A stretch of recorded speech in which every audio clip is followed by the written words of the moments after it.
غضنفر علی نے سلام کیا، جس کا جواب گل افزا نے ان کی جانب دیکھے بنا ہی آہستہ آواز میں دیا۔ چلیں؟ جی، وہ چادر اوڑھ کر ان کے پیچھے چل دیں۔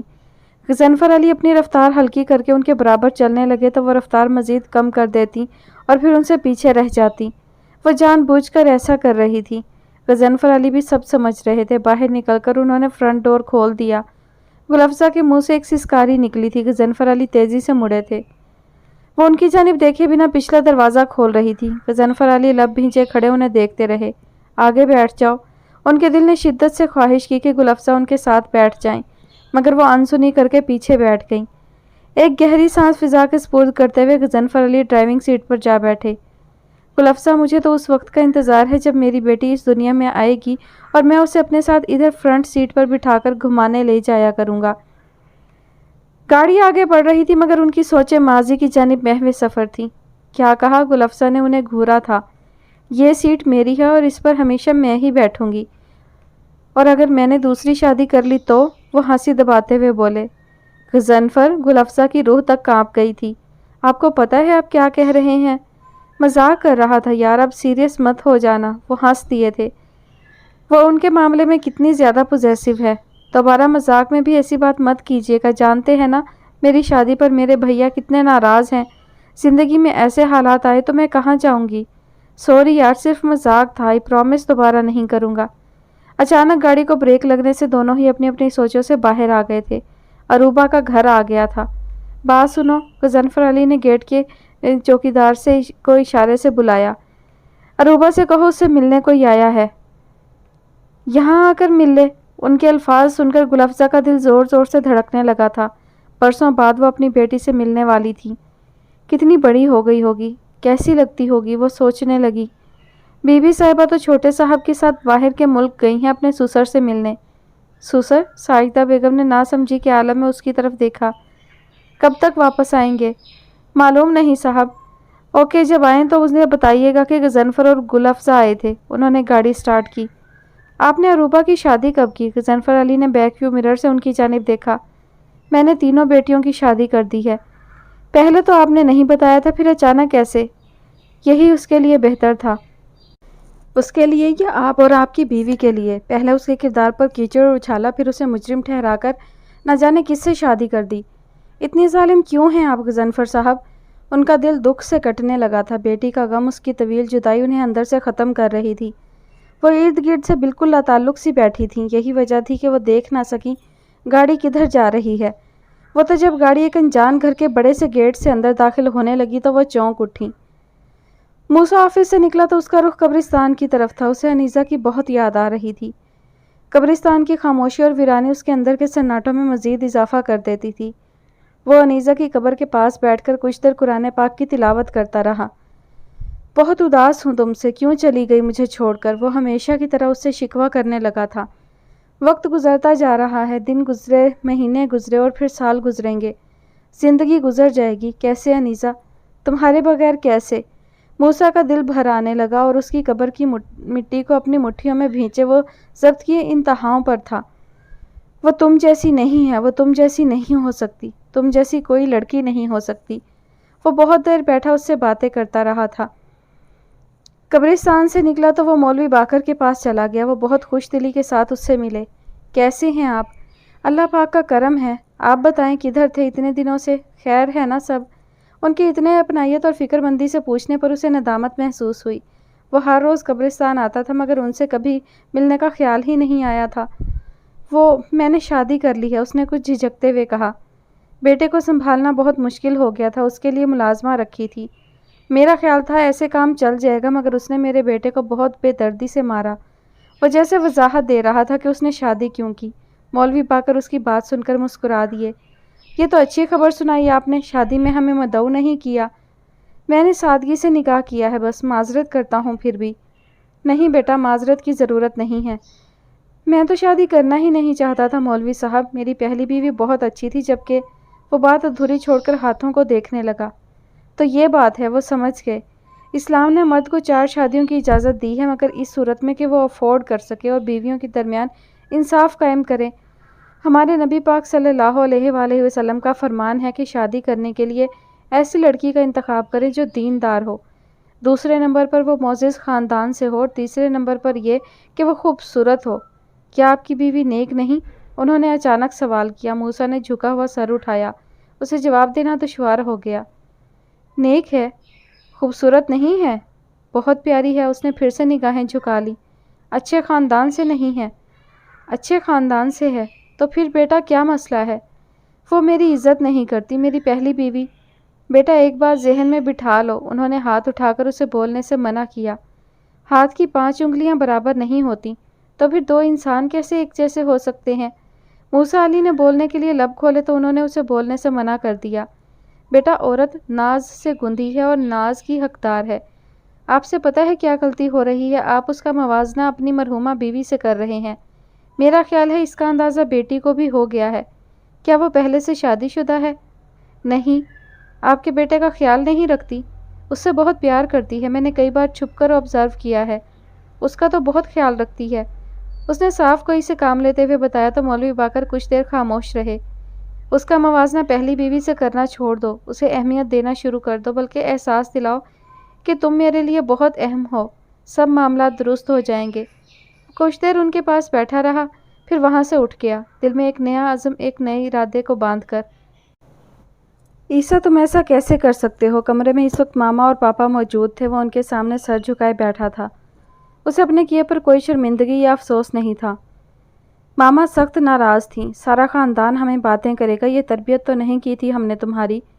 یہ کیا طریقہ ہے کسی سے بدلہ لینے کا؟ پاپا بھی ناراض ہو رہے تھے۔ ہم سے تو مشورہ لے لیتے، کچھ بتاتے۔ یہ انتہائی گھٹیا طریقہ ہے، کسی کی بیٹی کو محض اس بنا پر کہ اس کی ماں نے آپ کے ساتھ کچھ برا کیا ہے، ایک دن میں طلاق دے دی جائے۔ سگی خالہ زاد ہے تمہاری؟ نہیں ہے وہ میری خالہ زاد۔ اتنی گھناؤنی سازش کرنے والے لوگ میرے کچھ نہیں ہو سکتے، وہ نفرت سے بولا تھا۔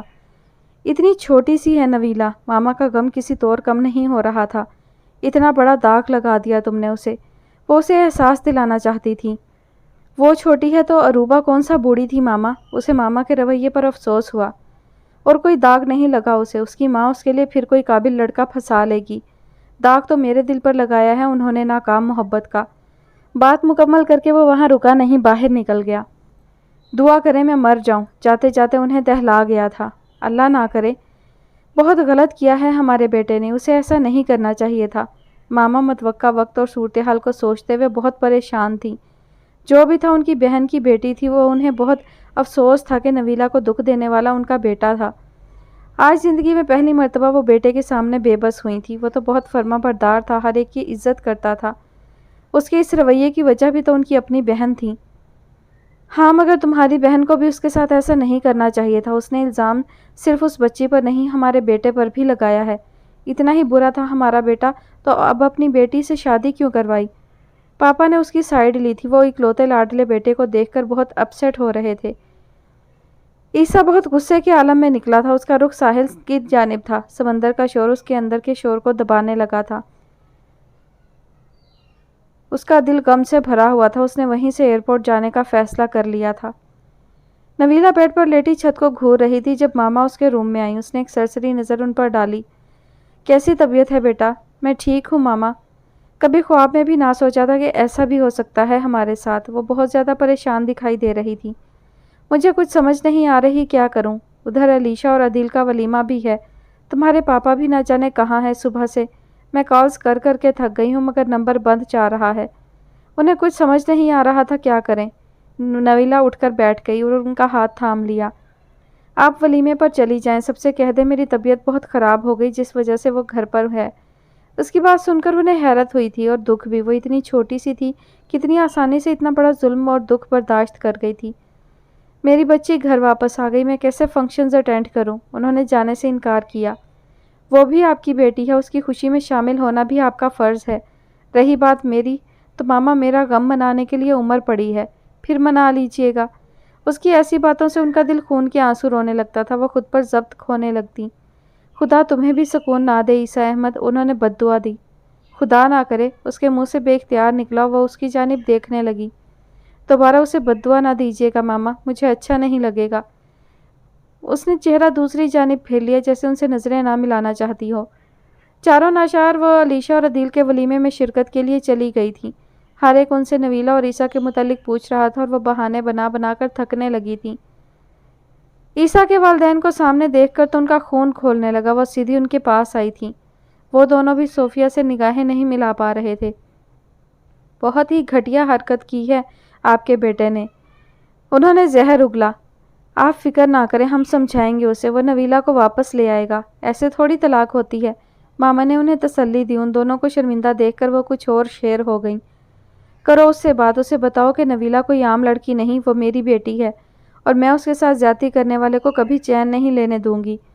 وقت اور جگہ ایسی نہ تھی کہ عیسیٰ کے والدین انہیں کچھ کہتے، ان سے سوال کرتے کہ انہوں نے کس بنا پر اس کے بیٹے پر اتنا گھٹیا الزام لگایا تھا۔ ماما، نویلا اور عیسیٰ کدھر ہیں؟ سب ٹھیک ہے نا؟ تنہائی میسر آتے ہی علیشہ نے ان سے پوچھا تھا۔ کچھ بھی ٹھیک نہیں ہے، عیسیٰ نے نویلا کو طلاق دے دی۔ وہ آنسو ضبط کرنے لگی۔ کیا؟ علیشہ کو 1000 وولٹ کا کرنٹ لگا تھا۔ ایسا کیسے کر سکتا ہے وہ؟ اس نے ایسا کر دیا ہے، مگر میں اسے چھوڑوں گی نہیں۔ میری بیٹی کوئی ایسی گری پڑی یا لاوارث نہیں ہے، اور اپنے باپ کا حال دیکھ لو، کوئی عطا پتہ ہی نہیں۔ پاپا تو کبھی ہمارے بنے ہی نہیں ماما۔ علیشہ عدیل کو پا کر بہت خوش تھی، مگر اس خبر نے اس کی خوشی کو بھی ماند کر دیا تھا۔ صبح عروبہ کی آنکھ کھلی تو فارکلیت حسن گہری نیند میں تھا۔ اس نے وضو کیا اور جائے نماز اور قرآن پاک لے کر لاؤنج میں آ گئی۔ کمرے میں فارکلیت حسن نے بڑی بڑی اور عجیب سی تصویریں لگا رکھی تھیں۔ وہ نماز پڑھ رہی تھی کہ حسن صاحب اپنے کمرے سے نکلے تھے۔ عروبہ کو نماز پڑھتے دیکھ کر ٹھٹک کر رک گئے تھے۔ دوپٹہ اوڑھے رکوع و سجود کرتی وہ کسی بھی قسم کی بناوٹ اور تصنع سے پاک بہت پیاری لگ رہی تھی۔ نہ چاہتے ہوئے بھی وہ وہیں صوفے پر بیٹھ کر اسے دیکھنے لگے۔ ان کے لیے اسے نظر انداز کرنا دشوار ہونے لگا۔ فارکلیت حسن نے کس طرح ایسی لڑکی سے شادی کر لی؟ نماز پڑھ کر اس نے دعا کے لیے ہاتھ بلند کیے تو آنکھوں سے آنسو بہنے لگے۔ جانے وہ اللہ سے کیا راز و نیاز کر رہی تھی، اس کے آنسو تھمنے کا نام ہی نہیں لے رہے تھے۔ حسن بہزاد اٹھ کر واپس اپنے کمرے میں آ گئے تھے، مگر اس کی آنسو بہاتی آنکھیں ان کے ذہن سے محو نہ ہو سکیں۔ وہ دوبارہ کمرے سے باہر نکلے۔ اب کی بار وہ صوفے پر بیٹھی قرآن پاک پڑھ رہی تھی۔ اس کے لب ہولے ہولے ہل رہے تھے۔ وہ سر جھٹک کر کچن میں آ گئے اور اپنے لیے کافی بنانے لگے۔ السلام علیکم انکل، انہیں اپنے پیچھے اس کی آواز سنائی دی تھی، مگر وہ انسنی کرتے ہوئے کھڑے رہے۔ لائیں میں بنا دیتی ہوں۔ اس کی آواز بھی بہت پیاری لگی تھی انہیں۔ وہ آگے بڑھنے لگی۔ اس کی ضرورت نہیں ہے، میں خود بنا لوں گا۔ چاہ کر بھی وہ اس سے کوئی سخت بات نہ کر سکے۔ انہوں نے دیکھا تھا کہ ان کے انکار سے عروبہ کی آنکھوں کی سطح پر نمی تیرنے لگی تھی۔ آپ کے بیٹے کا کوئی قصور نہیں ہے، وہ بہت گریٹ انسان ہے۔ میں بہت بڑی، یہ میرا اور میرے بیٹے کا معاملہ ہے، آپ بیچ میں مت آؤ۔ وہ اس کو ٹوک گئے اور پھر عروبہ کو بولنے کی ہمت نہ ہوئی۔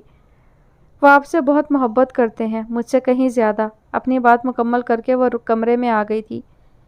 میں بہت بری ہوں، پتہ نہیں کس کس کا دل توڑ بیٹھتی ہوں، دوسروں کے لیے تکلیف کا باعث بن جاتی ہوں۔ اس کی سسکیاں بلند ہو گئیں۔ فارکلیت حسن گھبراہٹ کے عالم میں اٹھ بیٹھا۔ Urooba, are you all right? Please مجھے بتاؤ کیا ہوا ہے؟ اس کے آنسو مزید تیزی سے بہنے لگے۔ فارکلیت حسن کمرے سے باہر آ گیا۔ ڈیڈی کچن میں بیٹھے کافی پی رہے تھے۔ اسے آتا دیکھ کر بھی انہوں نے اس پر توجہ نہیں دی۔ السلام علیکم۔ وہ کرسی گھسیٹ کر ان کے پاس بیٹھ گیا۔ تو اب آپ میرے سلام کا جواب بھی نہیں دیں گے؟ ان کا اجنبی اور لاتعلق انداز اسے تکلیف میں مبتلا کر رہا تھا۔ ڈیڈی، آپ صرف ایک بار میری بات سن لیں، میں بہت مجبور ہو گیا۔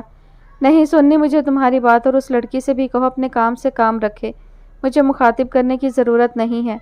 وہ اٹھ کھڑے ہوئے تھے۔ ڈیڈی، آپ کی نافرمانی میں نے کی ہے، اس نے نہیں۔ وہ بہت سینسٹیو ہے، پلیز اسے کچھ مت کہیے گا۔ وہ بہت اچھی لڑکی ہے، پلیز ڈیڈ ایک موقع دے دیں ہمیں۔ وہ منت کرنے لگا تھا۔ وہ اسے کاٹدار نظر سے نوازتے ہوئے اپنے کمرے میں چلے گئے۔ وہ واپس کمرے میں آیا تو عروبہ ابھی بھی رو رہی تھی۔ بس ایک یہی کام تمہیں بہت اچھا کرنا آتا ہے، وہ طنزیہ لہجے میں بولا۔ تم سے کس نے کہا تھا ان کے پاس جاؤ، ان سے بات کرو؟ جب سے ان کی شادی ہوئی تھی وہ پہلی مرتبہ اسے سخت لہجے میں بولا تھا۔ وہ تو تم سے ایسے ہی بات کریں گے نا، وہ تمہارے فادر ان لا ہیں، پھر مجھ سے خفا ہیں، ایسے میں غصہ تم پر ہی نکلنا تھا۔ اچھا بس کرو، کتنا رونا ہے؟ وہ اس کے پاس آ کھڑا ہوا۔ تم دیکھنا وہ جلد اپنے رویے پر پچھتائیں گے۔ وہ اس کے آنسو پہنچ رہا تھا، اس کے بال ٹھیک کر رہا تھا۔ چلو ناشتہ کرتے ہیں۔ اس کا ہاتھ پکڑ کر اٹھایا۔ وہ بے دلی سے اٹھ کھڑی ہوئی۔ موسیٰ مارکیٹ گیا تھا۔ اس نے فروا کے لیے کچھ کپڑے، جوتے اور جولری خریدی تھی۔ شاپنگ بیگز ہاتھ میں پکڑے وہ لاؤنج میں داخل ہوا۔ اسے دور سے ہی فروا کی آواز سنائی دے گئی تھی۔ مصب بیٹا، پی لو نا فیڈر۔ وہ اس کی منتیں کر رہی تھی۔ نو ماما، وہ مسلسل انکاری تھا۔ وہ اس کے پیچھے بھاگتی اس کی منتیں کر رہی تھی۔ میرا پیارا بیٹا تھوڑا سا پی لینا۔ اس نے مصعب کو گود میں اٹھا کر اس کے گال پر پیار کیا تھا۔ وہ کھلکھلا کر ہنس دیا۔ السلام علیکم۔ وعلیکم السلام، فروا نے آہستہ آواز میں جواب دیا، مگر وہ سن چکا تھا۔ مصعب فروا کی گود سے اتر کر باپ کی طرف بھاگا تھا۔ میرا بیٹا، موسیٰ علی نے تمام شاپنگ بیگز صوفے پر رکھے اور جھک کر مصعب کو اٹھا لیا۔ فروا اندر کی جانب بڑھنے لگی۔ سنو فروا، اس نے آواز دی تو وہ رک گئی۔ یہ میں نے تمہارے لیے کچھ شاپنگ کی ہے، یہ دیکھ لو۔ میرے لیے شاپنگ؟ مگر کیوں؟ اس کے لہجے میں حیرانگی تھی۔ تم بیوی ہو میری، تمہارا حق۔ میرا آپ پر یا آپ کی کسی چیز پر کوئی حق نہیں ہے، مجھے نہیں چاہیے یہ سب۔ وہ واپس مڑی تو موسیٰ نے آگے بڑھ کر اس کا راستہ روکا۔ بہت اچھی ڈریسز ہیں، دیکھ تو لو۔ وہ اسے صلح کرنا چاہتا تھا، مگر فروا کا مزاج نارمل رہا۔ مجھے فی الحال کسی چیز کی ضرورت نہیں ہے۔ ڈائمنڈ کے ایئر رنگز بھی لایا ہوں، تم دیکھو تو صحیح۔ وہ ابھی بھی مصالحت آمیز لہجے میں بول رہا تھا۔ میری اوقات نہیں ہے ڈائمنڈ پہننے والی، اور ویسے بھی ڈائمنڈ پہننے سے دل کو سکون اور خوشی نہیں ملتی۔ وہ بات مکمل کر کے اندر چلی گئی تھی۔ موسیٰ بھی فوراً اندر آیا تھا۔ تو تم مجھے بتاؤ نا، کس چیز سے خوشی اور سکون ملتا ہے تمہیں، میں اس کا ارینج کر دیتا ہوں۔ مصعب اپنے کھلونوں سے کھیل رہا تھا۔ موسیٰ اس کے پاس آ بیٹھا۔ فروا نے ایک نظر اسے دیکھا۔ آپ وہ نہیں دے سکتے مجھے۔ اتنا بڑا دعویٰ مت کیجیے، اس نے طنز کا نشتر چھوڑا۔ اعتبار کر کے تو دیکھو، وہ اعتماد سے بولا۔ اعتبار ہی نہیں دے سکتے آپ، نہ سکون، نہ عزت، نہ وفا۔ وہ اٹھ کر کھڑکی میں جا کھڑی ہوئی۔ موسیٰ اس کی تقلید میں اس کے برابر آ کھڑا ہوا تھا۔ اتنی بدگمان کیوں ہو مجھ سے؟ اس کے پاس سے اٹھتی دل فریب کلون کی مہک فروا کو ڈسٹرب کر رہی تھی۔ وہ اسے اپنے دل میں کوئی جگہ نہیں دینا چاہتی تھی، کیونکہ اس نے اسے اس کی اپنی ہی نظروں میں گرایا تھا، اسے کم حیثیت اور بے وقت ہونے کا احساس دلایا تھا۔ میری فکر کرنے کی ضرورت نہیں ہے، آپ صبح و شام اپنی بیوی کے بیڈ روم میں حاضری لگایا کریں، اس کی تصویروں کو سینے سے لگا کر آنسو بہایا کریں، میری اتنی پرواہ مت کریں کہ میں حیرت سے مر جاؤں کہیں۔ موسیٰ علی خود کو کچھ بھی سخت کہنے سے روکنے لگایا تھا، گویا وہ اس کی جاسوسی کرتی تھی، یہ جان گیا تھا وہ۔ ایک ایسی لڑکی سے دشمنی لگا رہی ہو جو اس دنیا میں بھی نہیں ہے۔ ہاں، دشمنی برابر کے لوگوں سے لگائی جاتی ہے، اور میرا کیا مقابلہ آپ کی بیوی سے؟ میں آفس کے کام سے 2 دن کے لیے اسلام آباد جا رہا ہوں، میری پیکنگ کر دو۔ وہ اسے بولنے پر اکسا رہا تھا۔ سوری، خود کر لیں۔ وہ کمرے سے باہر نکل گئی۔ موسیٰ اس کے رویے پر غور کرتا رہا، پھر پیکنگ میں مصروف ہو گیا۔ وہ تیار ہو کر باہر نکلا تو فروا لاؤنج میں صوفے پر بیٹھی تھی۔ جا رہا ہوں، اس نے کوئی جواب نہ دیا۔ میرے بیٹے کا خیال رکھنا، وہ پھر بولا۔ جانتی ہوں آپ کا بیٹا ہے، بار بار سنانے اور جتانے کی ضرورت نہیں ہے۔ ہر بات کو نیگیٹو کیوں لیتی ہو؟ میرے سامنے اتنا پازیٹیو بننے کی ضرورت نہیں ہے، جانتی ہوں کتنے اچھے ہیں۔ بہت منہ پھٹ ہو، منافق تو نہیں ہونا۔ شوہر ہوں تمہارا، اس نے احساس دلانا چاہا۔ تو کاش نہ ہوتے، فروا نے حد ہی کر دی۔ انف از انف، وہ ہاتھ اٹھا کر اس سے مزید بولنے سے روک گیا۔ عزت نہیں کر سکتی تو کم از کم لحاظ ہی کر لو۔ وہ اسے احساس دلانا چاہتا تھا، مگر ادھر کوئی اثر نہ تھا۔ اپنے بارے میں کیا خیال ہے آپ کا؟ ہر وقت پہلی بیوی کی یادوں میں کھوئے رہتے ہیں۔ میں بھی کوئی مری نہیں جا رہی آپ کے لیے، میری طرف سے سادھو بن کر اس کی قبر پر جا بیٹھیں۔ مجھے اگر شادی سے پہلے پتا ہوتا نا کہ تم اتنی بدتمیز ہو تو کبھی شادی نہ کرتا تم سے۔ وہ طیش میں آ گیا تھا۔ تو ابھی بھی کچھ نہیں بگڑا؟ خاموش ہو جاؤ فروا، ایسا نہ ہو کہ میں غصے میں کچھ ایسا کر دوں جس پر تمام عمر پچھتاؤ۔ وہ اسے وارن کر رہا تھا، اس کے غصے کی وہ ذرا پرواہ نہیں کر رہی تھی۔ یہ بات موسیٰ کو مزید غصہ دلا گئی۔ پچھتا تو میں اب بھی رہی ہوں، وہ ابھی بھی باز نہ آئی۔ موسیٰ اسے گھور کر رہ گیا۔ دفع ہو جاؤ، دور ہو جاؤ میری نظروں سے، ورنہ میں تمہیں طلاق دے دوں گا۔ اس نے فروا کو دروازے کی طرف دھکا دیا تھا۔ موسیٰ، وہ صوفے سے ٹکرا کر گر پڑی تھی، اس کی آنکھوں میں بے یقینی تھی۔ اسے موسیٰ علی سے یہ امید تو نہ تھی۔ بس یہی حد ہوتی ہے نا، یہی آخری حربہ ہوتا ہے مردوں کے پاس، عورت کو خاموش کروانے کے لیے، نیچا دکھانے کے لیے۔ تو لیں، میں نے مان لی ہار، آپ جیت گئے۔ وہ گھٹنوں میں سر دیے رونے لگی۔ میرے بیٹے کو لک آفٹر کرنے کا روب جھاڑتی ہو نا، اب نہیں کرنا پڑے گا تمہیں۔ وہ واپس مڑا اور مصعب علی کے کپڑے نکالنے لگا۔ فروا نے روتے ہوئے سر اوپر اٹھایا۔ وہ مصعب کو اٹھا کر کمرے سے نکل رہا تھا، دوسرے ہاتھ میں بیگ تھا۔ مصعب نے فروا کو دیکھ کر شور مچانا شروع کر دیا۔ وہ اس کے پاس آنے کے لیے بےتاب تھا۔ ماما، نہیں ہے یہ تمہاری ماما۔ وہ باہر کی جانب بڑھا۔ میری واپسی تک مجھے یہاں نظر نہ آنا، آ کر بات کروں گا تمہاری ماں سے۔ وہ باہر نکل گیا تھا۔ مصعب بہت رو رہا تھا۔ فروا کی چیخیں اندر ہی کہیں دم توڑ رہی تھیں۔ سڑکوں پہ اب کچھ منچلے رہ گئے تھے جو نیو ایئر کو ویلکم کہنے کے لیے بےتاب تھے۔ اپنی ہی لاش کو اپنے کندھوں پر اٹھاتے ہوئے وہ تھک چکی تھی۔ اپنے وجود سے زیادہ عمر بھر ملنے والے دکھوں کا بوجھ اسے لگ رہا تھا۔ اس کے رخساروں پر بارش کی بوندیں اور آنسو گڈمڈ ہو رہے تھے، مگر وہ اپنے آنسوؤں کی پہچان رکھتی تھی۔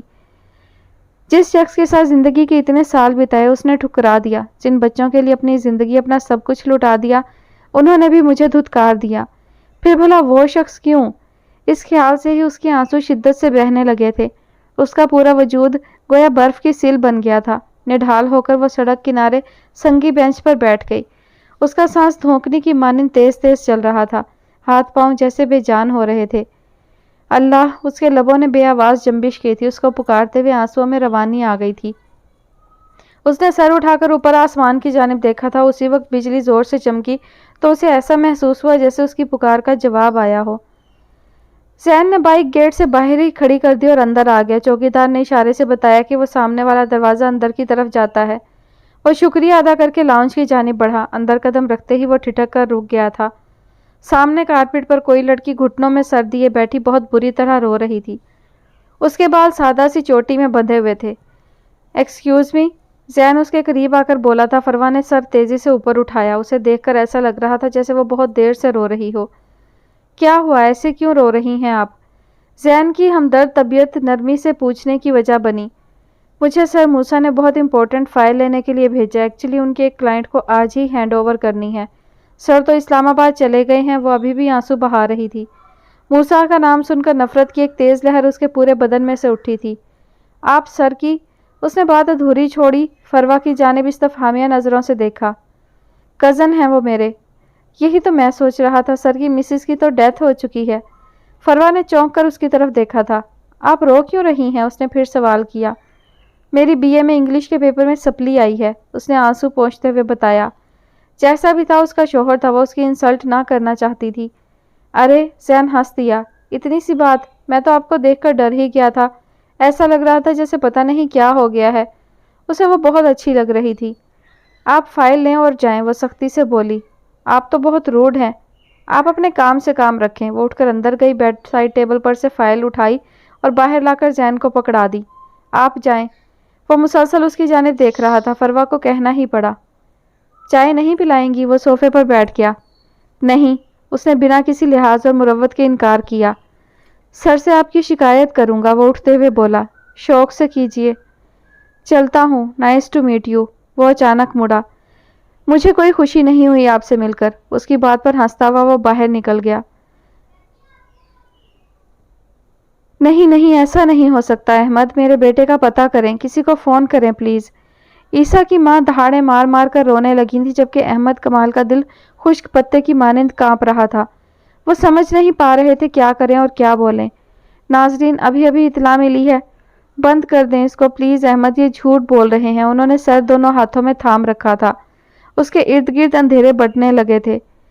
ہائے میرا بیٹا ہم سے خفا تھا، ایسا نہ کرنا مالک، اس کا نہیں، ہمارا جانے کا وقت اور عمر ہے۔ احمد کمال آگے بڑھے اور ریموٹ اٹھا کر ٹی وی آف کر دیا۔ میرا بیٹا عیسیٰ، واپس آ جاؤ۔ وہ بے ہوش ہو گئی تھی اور احمد کمال تیزی سے ان کے قریب آئے۔ عیسیٰ کی ماں، وہ انہیں آوازیں دینے لگے مگر وہ ہوش و خرد سے بیگانہ تھیں۔ اروبہ مغرب کی نماز پڑھ کر باہر آ گئی تھی۔ فارکلیت حسن اور اس کے ڈیڈی گھر پر نہیں تھے۔ وہ لاؤنج کی گلاس وال میں کھڑی باہر کی جانب دیکھ رہی تھی۔ اس پردیسی ملک کے لوگ ہی نہیں، یہاں کی فضا میں بھی اسے اجنبی، بے حس اور سرد مہری محسوس ہو رہی تھی۔ اس نے ہاتھ بڑھا کر تھوڑی سی ونڈو کھولی، سرد ہوا کا جھونکا فوراً اندر آیا۔ اس نے جھرجھری لی تھی۔ پتہ نہیں ہوا کی آواز مجھے اتنا اداس کیوں کر دیتی ہے، ایسا لگتا ہے جیسے میں کسی ٹائم مشین پر بیٹھ کر ماضی کی طرف سفر کرنے لگتی ہوں۔ بہت سی پرانی یادیں دل کو بے چین کرنے لگتی ہیں۔ آپ کو بارش پسند ہے؟ گمبھیر لہجہ اس کے آس پاس خوشبو بکھیرنے لگا تھا۔ وہ بنا پلکیں جھپکائے کھڑی تھی۔ اسے ایسا محسوس ہونے لگا تھا وہ پاکستان میں اپنے گھر کے لاؤنج میں کھڑی ہے۔ مجھے سیریسلی اس سے پہلے بارش اتنی اچھی کبھی نہیں لگی، وہ اس کی آنکھوں میں دیکھتے ہوئے کہہ رہا تھا۔ عیسیٰ احمد، وہ تیزی سے مڑی تھی مگر وہ کہیں نہ تھا۔ اس کا ایلوژن ٹوٹ گیا تھا۔ اس نے خود کو اجنبی دیس کے سرد ماحول میں پایا تھا۔ اندر ہیٹر آن تھا مگر اس کا پورا جسم ہولے ہولے کانپ رہا تھا۔